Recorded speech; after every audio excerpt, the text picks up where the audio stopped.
finance, you specialize in marketing, you choose which you specialize in.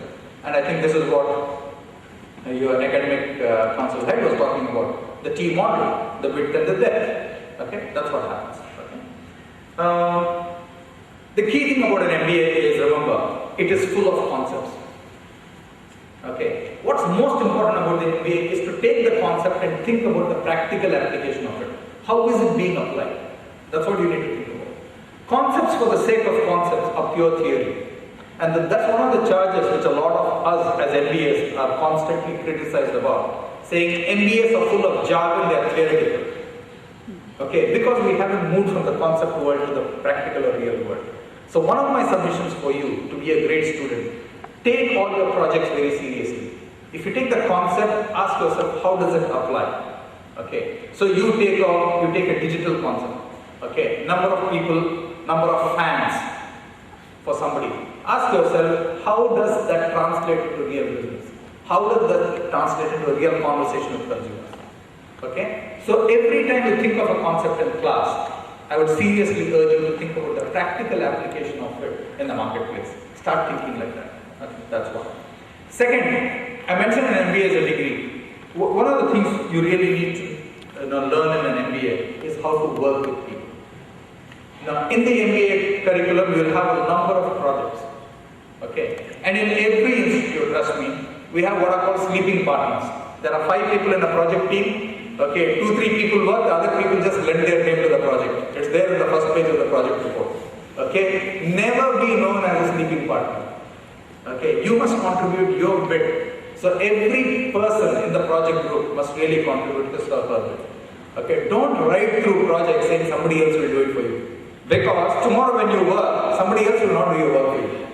You have to do the work yourself. Okay, somebody else, there won't be a project team in the company that you join. Okay, so take that seriously. Next, take your studies seriously. There's no doubt about it. Okay, but what's extremely important, and I've seen this over years, you have to be a very good all-rounder in order to succeed in life. Okay, plain theoretical academic knowledge does not get through life. And where does that happen? It happens on the sports field. Okay, winning and losing as part of a team is the ultimate learning. Nothing can teach you that. When you win, you feel that you're on top of the moon. When you lose, you feel you're in the depths of the ocean. Those emotions which you share with each other will go a long way. Because life will not be one smooth, easy ride when you work. There will be wins, there will be losses. So you need to treat both with the same humility. You shouldn't get arrogant when you're successful. Equally, if something goes wrong and it's not worked out in your favor, it doesn't mean you get depressed. Humility is very important, and humility is best learned on the sports field because we win and we lose. Many are back on the sports field. Okay, participate in a number of extracurricular and co-curricular activities. Whether it's a marketing club, whether it's a debating society, whether it's the table tennis, whether it's chess.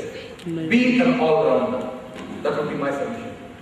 Okay, the truly successful people in life are people who understand the emotions of both success and failure, and truly understand how to work with other people and empathize with other people. That's what's really important. Sheer IQ and intellect is not a guarantee of a good human being or a good person. Okay, so just don't be an MBA, be a much broader person is what I really want you to think about. Okay, so individual plus team plus faculty. Okay, one of the most underrated things at the business school is your faculty. Because you are in a hurry to get ahead, you don't really value your faculty, and I've seen this in many business schools. Try and spend as much time as possible debating issues and thoughts with your faculty. They have the experience, they have the theoretical framework to debate that with you. Okay, your classmates will not have that. So it's extremely important that when you are talking to your faculty, pick their brains and have as many conversations as possible. So just like all of you said, I met 10 people, I met 20 people yesterday. By the end of these 2 years, I really ask you to develop a great relationship with your faculty. Okay, 2 of my professors, they're still in IIM Calcutta. I'm still in touch with them, Professor Sudhas Roy and Professor Ramanuj Majumdar. Okay, all the others have retired. Okay, 2 decades later, I'm still in touch with them and we still correspond. Okay, and it's a wonderful relationship. Okay, and do not underestimate the power of your faculty. In an MBA school, I've seen many people do that. Okay, and my final quote is from somebody I've always admired a lot. And the only quote I have today is Nelson Mandela, who is now fighting for his life. He said something very important in his book, which I always practiced, but when he said it in his book, it appealed to me a lot more. He said, courage is not the absence of fear, but the ability to overcome it. You'll have lots of hopes, lots of aspirations. You'll also have lots of fears. Have the courage to overcome fear, starting today, and you'll do much better. So thank you again, young students, for inviting me here. It's been a pleasure to talk to you this morning. Thank you.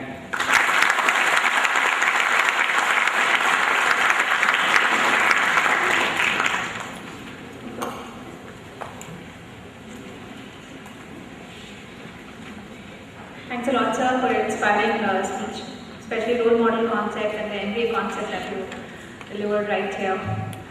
And now I request our Vice Chairman to present a memento as a token of gratitude to our Chief Guest, please.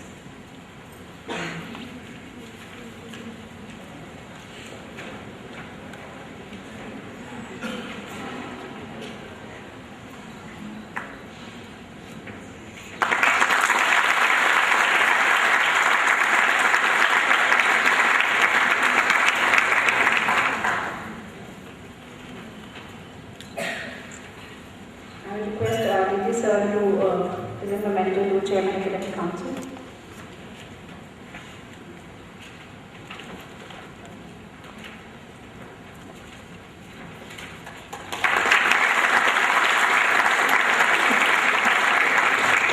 I request DM sir, Dr. V.S. to present memento to Member Academic Council, Mr. Manoj Tandon.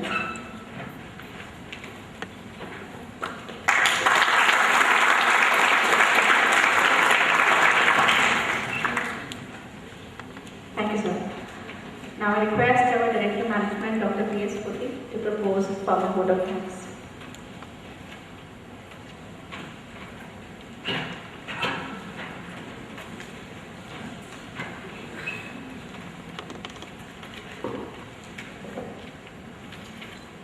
Chief Guest of the Day, Mr. D. Shivkumar, President Diamond, Chairman, Academic Council and Advisory Board, Dr. D.V. Singh, Mr. Manoj Tandon, Member, Academic Council ITS,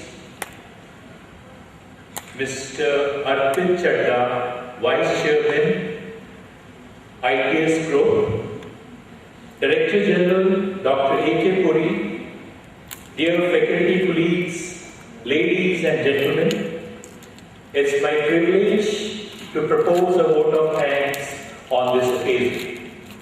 I, on behalf of ITS Ghaziabad and on my own behalf, extend a very hearty vote of thanks to Mr. D. Shivkumar, who has spared his valuable time and who has shared his wonderful thoughts with the students and with the faculty, and I hope it was well received. I may also express my sincere thanks to Dr. D.V. Singh, Chairman Academic Council, Advisory Board, for motivating and enlightening the students at the beginning of their professional academic career. I would also like to thank Mr. Manoj Tandon, Member Academic Council, for sharing his thoughts with the students. I would also like to thank Mr. Arpit Chadda, Vice Chairman, ITS, the Education Group, for sharing his thought and giving us support for organizing this event. I would like to put on record the Director General of the Institute, Dr. A.K. Puri, for his continuous guidance and encouragement. Media persons deserve appreciation for ensuring wide coverage of the event. Well, ladies and gentlemen, event like this cannot happen overnight. The wheels start rolling weeks ago. It requires planning and a bird's eye for details. We have been fortunate enough to be backed by a team of very motivated and dedicated colleagues. I thank my colleagues and administrative staff for their support. Once again, thank you all. Thanks. Have a nice day. Thank you.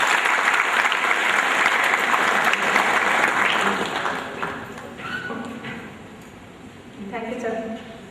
I also personally express my sincere thanks to Mr. D. Shivakumar for having kindly accepted our invitation and sparing precious time with us. We feel great joy to be with you and hope you'll be among us.